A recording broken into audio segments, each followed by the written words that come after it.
where champion Wolf Glick won with Colossal.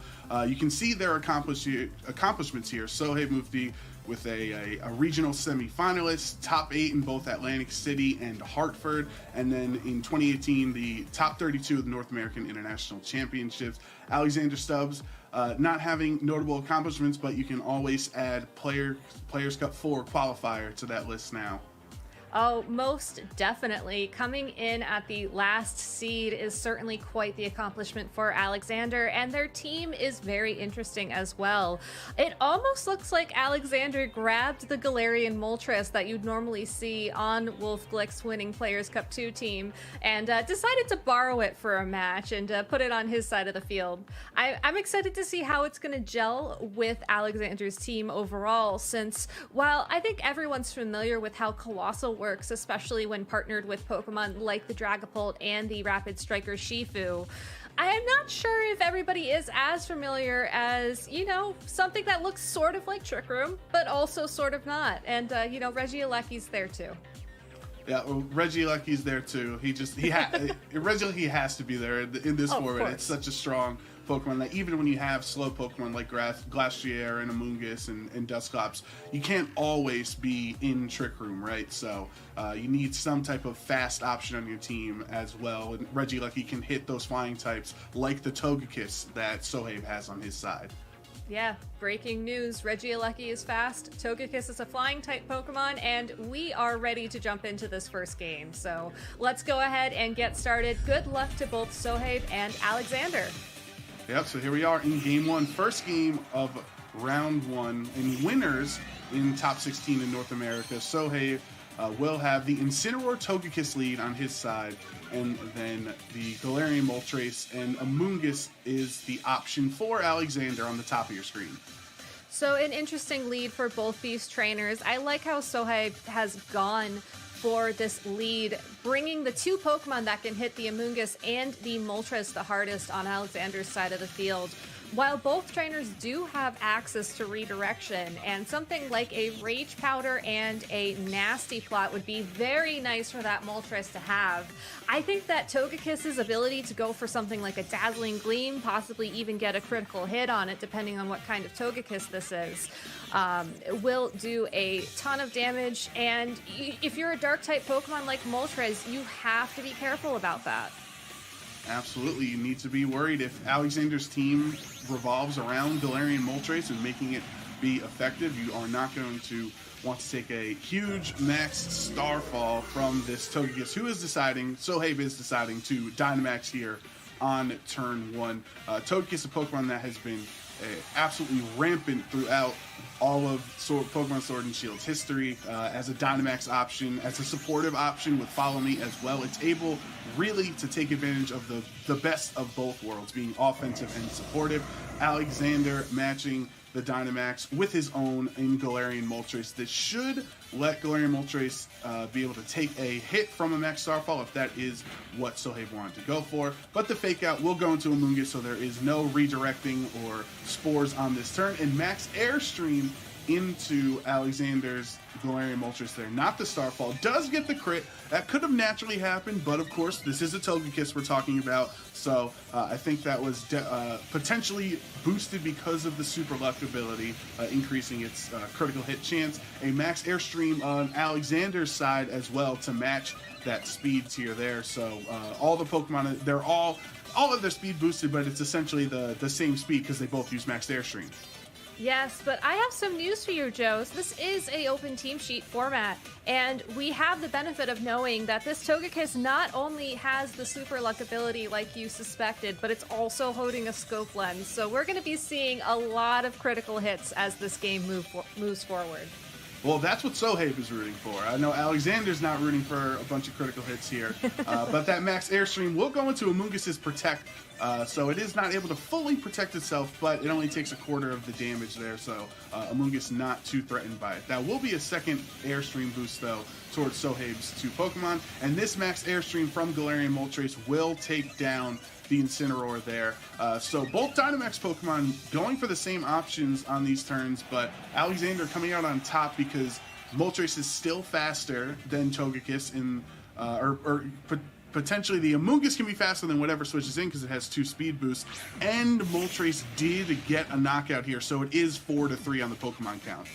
Yes, and I'm glad you brought up the speed of these Pokemon. I think these Airstreams are absolutely critical because we've seen this Togekiss outspeed the Moltres every single time. So Sohaib has to keep going for those max Airstreams if he wants to ensure that Togekiss will remain to be faster even after Dynamax ends, at which point it would be very easy to go for the Dazzling Gleam to pick up that knockout on the Galarian Moltres. It's probably taken enough chip damage as well that it doesn't even need a crit at that point. Tapu Fini will switch into that Amoonguss slot, so Amoonguss really not an effective first 3 turns here. Had the Fake Out, the Protect, and then switching out into Tapu Fini. Urshifu is going to protect on the Sohaib side and wants to keep that Focus Sash intact. And a third and final max Airstream out of Dynamax Togekiss here. Thanks to that critical hit, that brings Tapu Fini well below 50% of its HP there. So 2 out of 3 crits, not too shabby for Togekiss here. A third max Airstream from Galarian Moltres as well. We're seeing a similar pattern here as both these Pokemon are flying types, so not only does it help boost their speeds, but it also has the same type attack bonus by being a flying attack there, so it does additional damage. And you have the Life Orb on top of that on Galarian Moltres, so not the weakness policy that you see very commonly. Alexander opting for Life Orb to have more upfront damage and not necessarily having to tank a super effective hit beforehand. You have that Life Orb damage right away.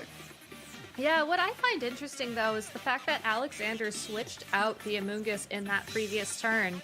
Normally, when you're looking at a Colossal team like Sohaib is running, you would assume that the Colossal is going to be making an appearance. I mean, we already saw the Incineroar.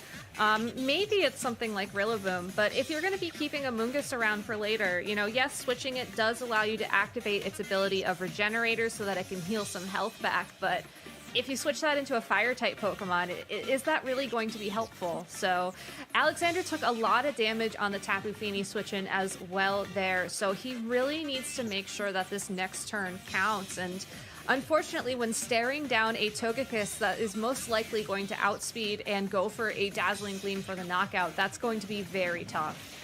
Aqua Jet from Urshifu is not enough to take out the Moltres, and this Dazzling Gleam, as we've seen all 3 turns so far, Togekiss is faster than Galarian Moltres, so super effective Dazzling Gleam will take that out. Tapu Fini not taking damage because it protected there, but now we're back to a 3-3 count in this Pokemon battle. Tapu Fini around half of its HP, yet again thanks to 2 turns of leftovers recovery. So what is Alexander's response here? Either do you bring out that Amoonguss again for Rage Powder redirection, or reveal that 4th Pokemon that Alexander brought in Game 1, which turns out to be the Dusclops.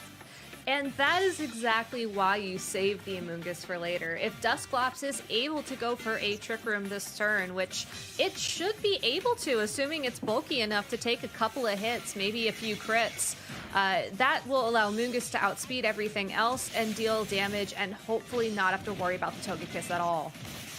Surging Strikes from Urshifu. It is a resisted attack, but it does guaranteed critical hit, so it will connect 3 times onto Tapu Fini and knock it out. So the double target from Togekiss and Urshifu takes down Tapu Fini. Alexander is down to his final 2 Pokemon. As Dusclops goes for the Trick Room, Amoonguss is definitely going to enjoy seeing this switching in next turn 1 because it'll get a little bit of HP back thanks to its Regenerator ability.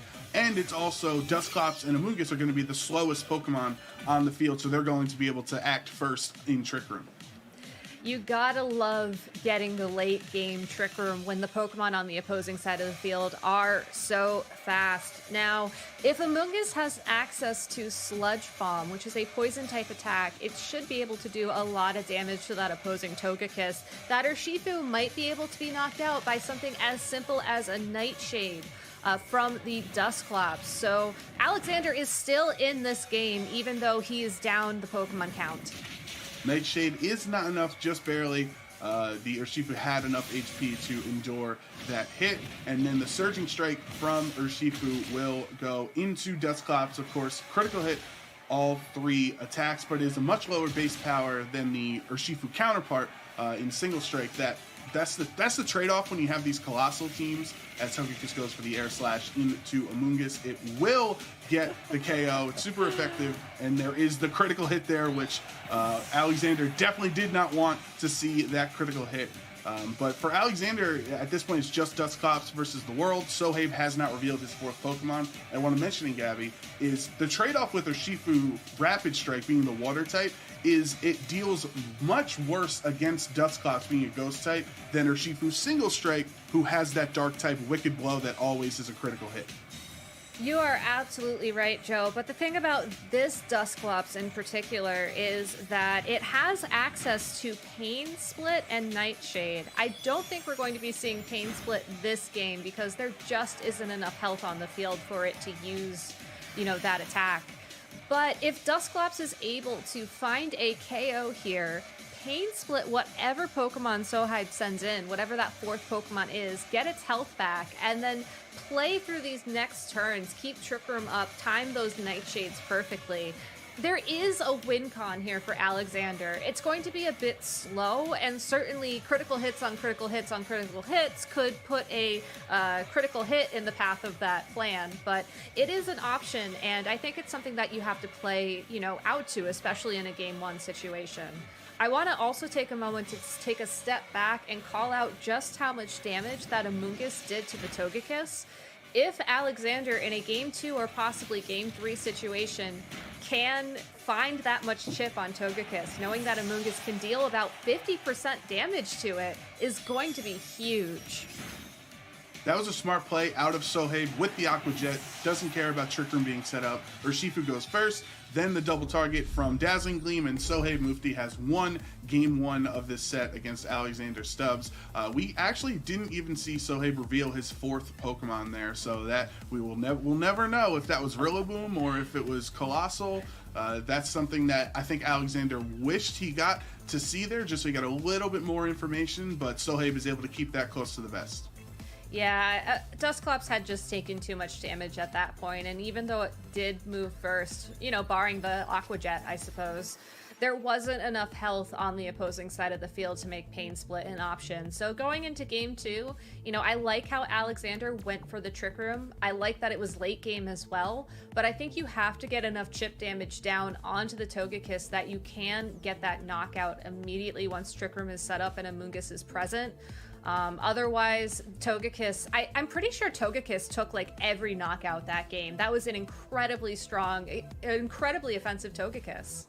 Yeah, I think the Togekiss is really showing, or Sohaib is showing, why he decided to opt for Togekiss on this squad compared to the Galarian Moltres that Wolf had in Players' Cup 2. But as we are getting into Game 2 here, I want to find out what Alexander's adjustments are in this matchup, because it turns out his Galarian Moltres is consistently slower than Sohaib's Togekiss. So that strategy of matching max airstreams each turn it didn't work out in Game 1. So you definitely need an adjustment to your plan here, because you'd think Moltres could potentially be faster than Togekiss, but not in this case. Yeah, it's all down to how these Pokemon are trained, but fortunately Alexander does have access to one of the fastest Pokemon in the metagame right now that also can hit Togekiss super effectively, so that's an adjustment. If I were Alexander, I would consider maybe lead the Regieleki and the Amoonguss side by side. I think that Sohaib is fine to do whatever he wants in terms of a lead. I think the Togekiss worked out really well for him as a starter Pokemon, and it's up to Alexander to answer that. So I think that's enough of us sort of guessing what's going to happen. Let's jump into Game 2 and see how these trainers adjusted. Absolutely. So Sohaib is one win away from moving on here in top 16 in the North American region finals, and Alexander is going to have to adjust that game plan to force a Game 3 here. For now, it is the same leads on both sides. Sohaib having Togekiss and Incineroar again, and then Amoonguss and Galarian Moltres for Alexander. It's interesting to see that Moltres make an appearance, but you have to assume that Alexander is going to play this a little bit differently. We know that the Amoonguss was flinched in turn 1 by the Incineroar. That's something that you have to keep in mind. But I think more importantly, if you are going to Dynamax the Moltres again, which assuming you bring the same Pokemon seems like a pretty smart play, you just start firing off those max airstreams into the opposing Togekiss. Even though Amoonguss is scared of the Incineroar, given that Alexander probably has that Tapu Fini in the back, I think you just have to look at, okay, Togekiss is the bigger threat. It completely ran through my team in game 1. Let me make sure that can't happen in game 2. Alexander will switch the Amoonguss out here on turn 1. Instead of taking the fake out for no reason, the Tapu Fini is going to switch into that slot in case Incineroar went for fake out again. It's not like it would matter since Tapu Fini is not going to attack this turn. Sohaib, no need to adjust his game plan from game 1. Will go for the Dynamax Togekiss yet again. The dangerous thing Alexander has to look out for, there's no such thing as a safe switch in against Togekiss because of Super Luck and its ability to critically hit every time, essentially. That's how it feels like when you're facing off against the Togekiss. It's going to crit you on the way in. And Alexander will also have Dynamax, Galarian, Moltres here. So already a little bit of an adjustment from Alexander by having that swap. Does Moltres kind of concede the max airstream battle here, knowing that Togekiss is faster, or will it just go for max airstreams again? Fake out from Incineroar onto the Tapu Fini is switched in, and the max airstream from Togekiss will also hit Tapu Fini, and Tapu Fini is able to tank it this time, going down into the red, even with a critical hit. That shows how specially bulky Tapu Fini can be, taking that critical hit max airstream. Moltres on Alexander's side will go for a max airstream yet again, bringing Incineroar down to pretty much exactly almost half of its HP. You would assume a second max airstream would get the KO, just like it did in game 1. I would assume that as well, Joe. A switch to interrupt or to keep the Amoonguss safe, but still Moltres targeting down that Incineroar. While I understand the concern, Incineroar is one of those Pokemon that you have to worry about if you're running Dusclops as that last Pokemon to get Trick Room up once again. We know that this Incineroar does not have access to Darkest Lariat. It only has access to Taunt, and something like a Rage Powder can handle that. So I think it's great that Alexander is aware of the Incineroar and how much trouble it's going to cause eventually. But right now, Togekiss is still a huge Dynamax problem. And here is that Dynamax Togekiss going for a second max airstream on Moltres. Looks like it did not get the critical hit that Sohaib was looking for. Of course, when you run the Super Luck Scope Lens combination, you kind of start calculating critical hits into your damage, hoping that it happens, but it didn't work out for Sohaib there. Max airstream from Alexander, and that will take down Incineroar, just like we saw in game 1. So Galarian Moltres, maybe the max airstreams are to take down Incineroar, obviously, but you're kind of just trying to keep level with the Togekiss at this point, because if you just let the Togekiss get 3 speed boosts and you don't really react in some way, then it's really hard to adjust. And if the Togekiss is significantly faster than both of your Pokemon. So by going for the max airstreams, even though Moltres is slower, it's able to keep that Tapu Fini, who would usually be slower than Urshifu at this point, is faster than this Urshifu. Yeah, and that also forces Urshifu to lean harder on the Aqua Jet rather than the Surging Strikes. And Aqua Jet only hits once, isn't guaranteed to be a critical hit. It's certainly the weaker option of those two moves, which is good. But, Sohaib still has a commanding lead at this point in time. Even though the Pokemon count is in Alexander's favor, this Togekiss is free to deal some really big damage. And I don't think Alexander can return a knockout this turn to keep that Pokemon count in his favor.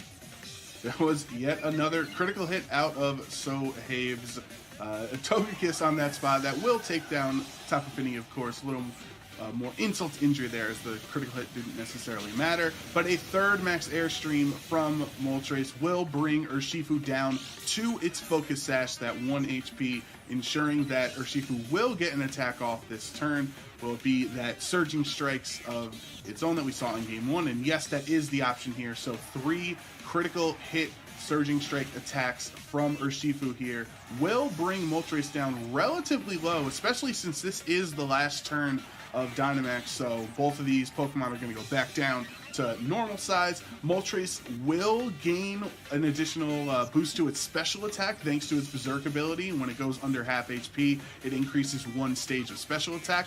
The only thing I worry about here for Alexander is, even though you gain that special attack boost, 1, Togekiss is faster than you, and then 2, the Urshifu has Aqua Jet access, so it can also just, you know, get rid of that speed priority and go for Aqua Jet into Moltres as well. I don't think the Urshifu has to go for the Aqua Jet on the Moltres for the knockout, only because Togekiss is faster and has access to Dazzling Gleam, which will connect no matter what.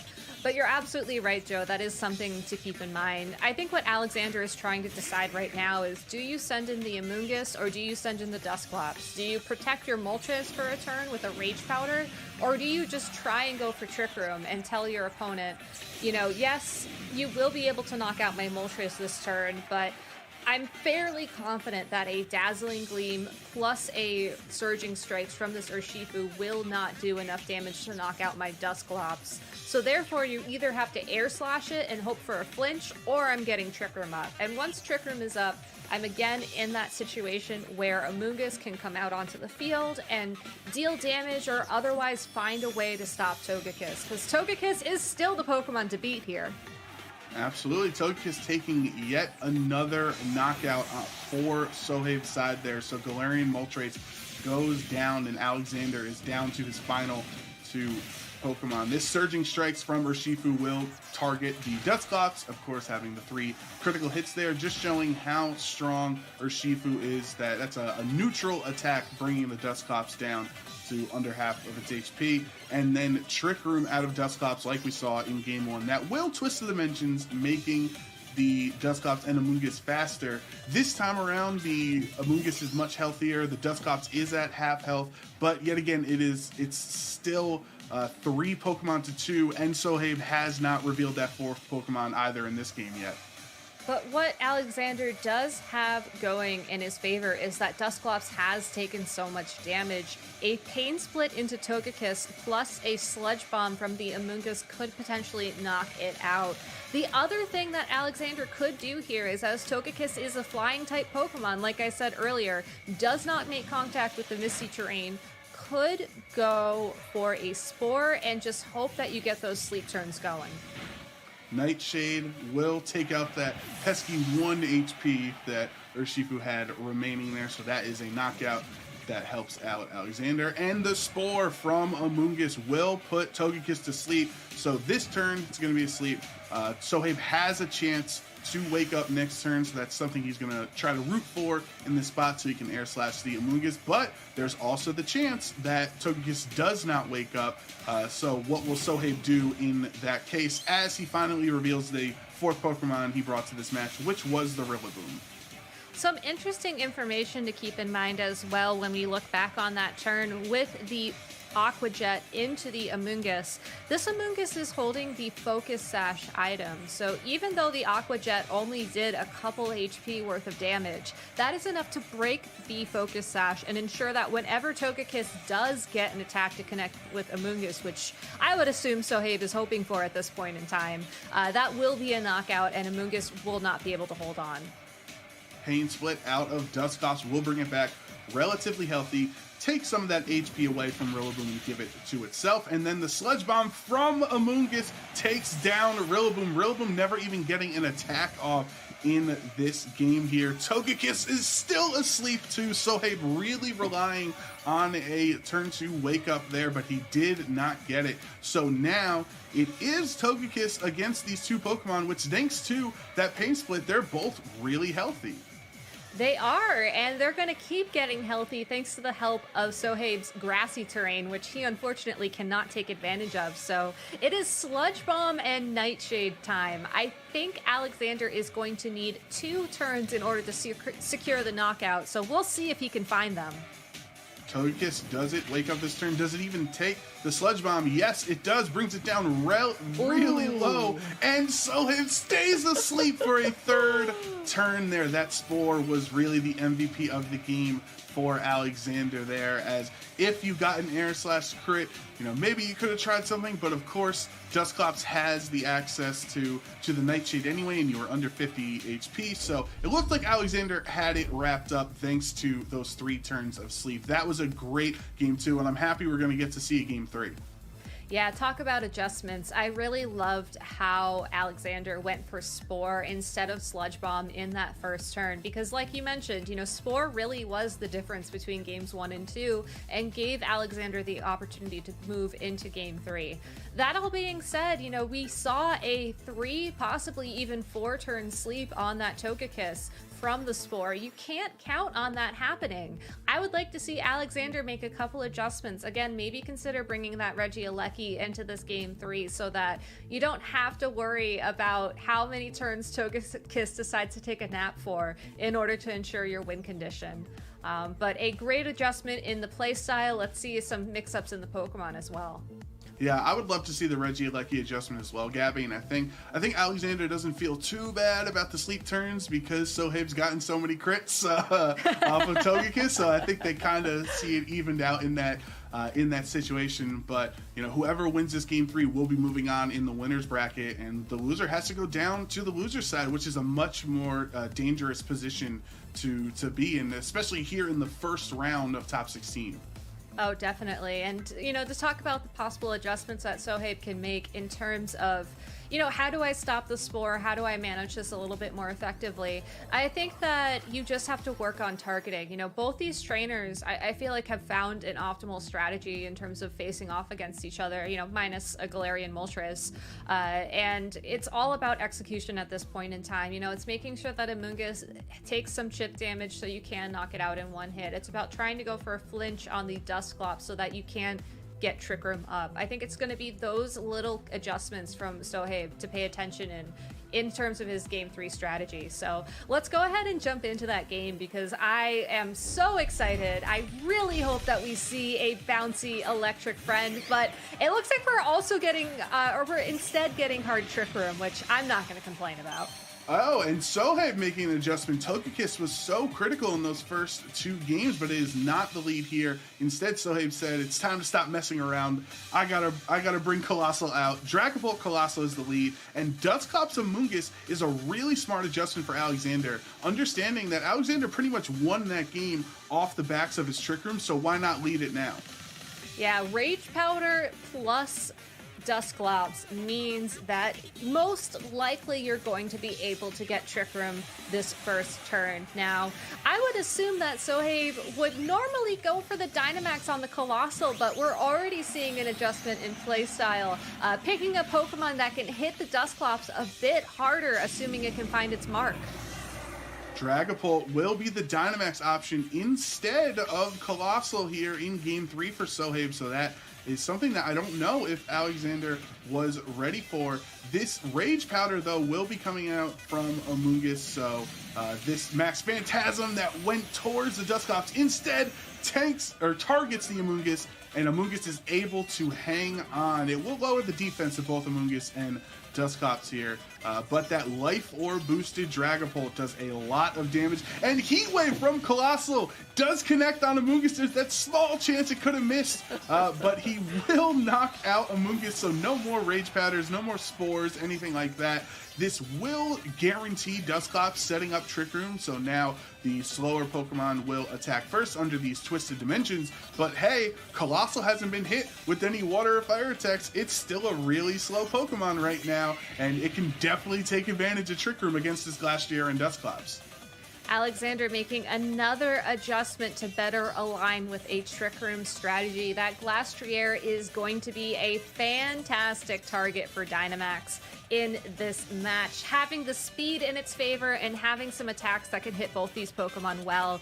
I really do love how Sohaib went for the Dynamax on that Dragapult, though, in the past turns. This is one of those differences on these 6 Pokemon that we did not see from players Cup 2, but we are seeing from Dragapult going into Players Cup 4. This Dragapult is offensive. You know, it has a Life Orb that it's holding. It has access to Dragon Darts, Phantom Force. Like, this Pokemon is ready to deal big damage. Gone are the days of light screen and support options on that Pokemon. Yeah, I love that adjustment out of Sohaib with his Dragapult because he can still support Colossal if he needs to, but Dragapult's actually acting like the powerhouse that it was at the beginning of the format. Haze from the Dusclops will eliminate those defensive drops that are the one defensive drop that it had on its side, and Max Hailstorm from Glastrier is able to cleanly knock out this Dragapult.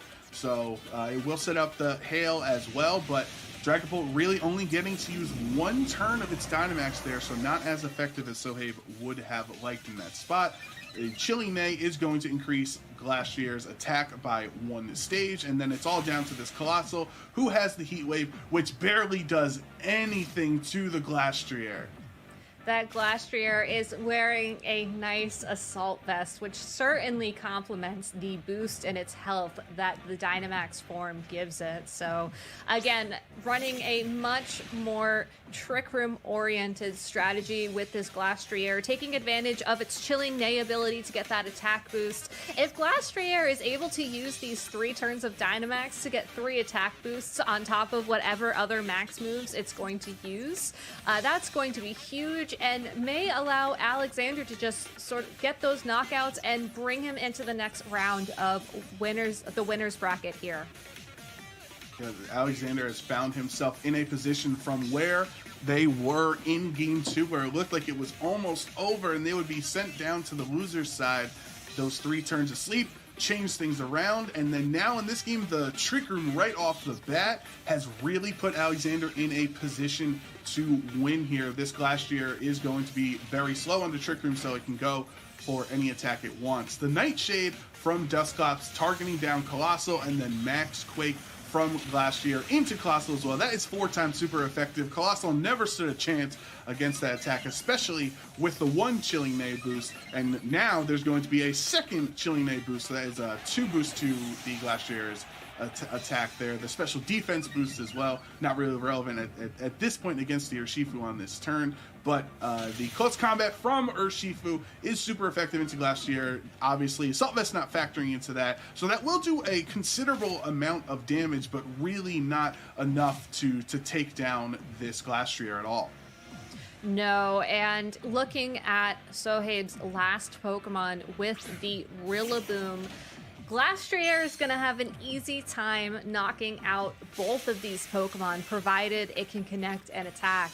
Alexander doing a good job of using the Hail to his advantage as well, allowing the Hail to deal that little bit of chip to the Urshifu to break its Focus Sash so that this turn he can guarantee the knockout. That close combat did so much damage to Glastrier in that last turn. You have to assume that Sohaib is going to go for a second one, which means Alexander needs to find the knockout on that Urshifu ASAP. Dusclops, on the other hand, free to go for another Nightshade, maybe even go for a Pain Split on that Rillaboom if that's something he's worried about, but still a very strong position for Alexander in this endgame. Pain Split from Dusclops into Urshifu will take a little bit of HP away from the Urshifu, and who does the Glastrier target? It will go for Max Hailstorm on this 3rd turn of Dynamax, targeting Rillaboom under its Protect. That is how strong those 2 Chilling Neigh boosts are on Glastrier, as that was a quarter of the damage Rillaboom was supposed to take. Urshifu does finally take down Glastrier here, but those are an incredibly effective 3 turns of Dynamax out of Alexander there, bringing the Rillaboom really low on health, the Urshifu very low on health. They are both in the Nightshade range, and of course with Hail on the field, that's actually bringing them lower and lower. Or excuse me, the Urshifu is not in the Nightshade range, but the Rillaboom is.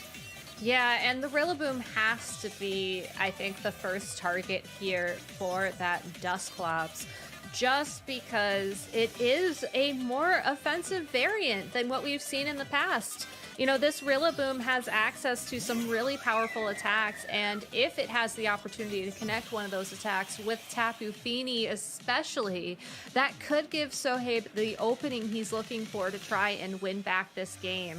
So even though the Glastrier was knocked out in that previous turn, putting Rillaboom within range for a knockout by Nightshade honestly is just as good as a knockout, because Dusclops still has Trick Room to his advantage here. And again, Alexander just keeping calm and getting those KOs as needed.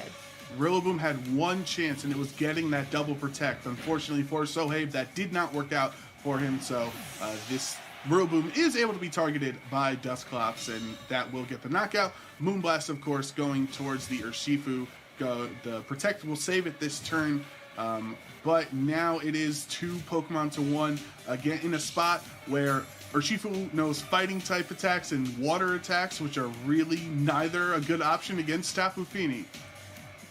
Unfortunately, no. So unless something a little bit strange happens here, which I don't think is possible at this point in time, it looks like Alexander will be winning this winners round 1, 2 games to 1, and moving on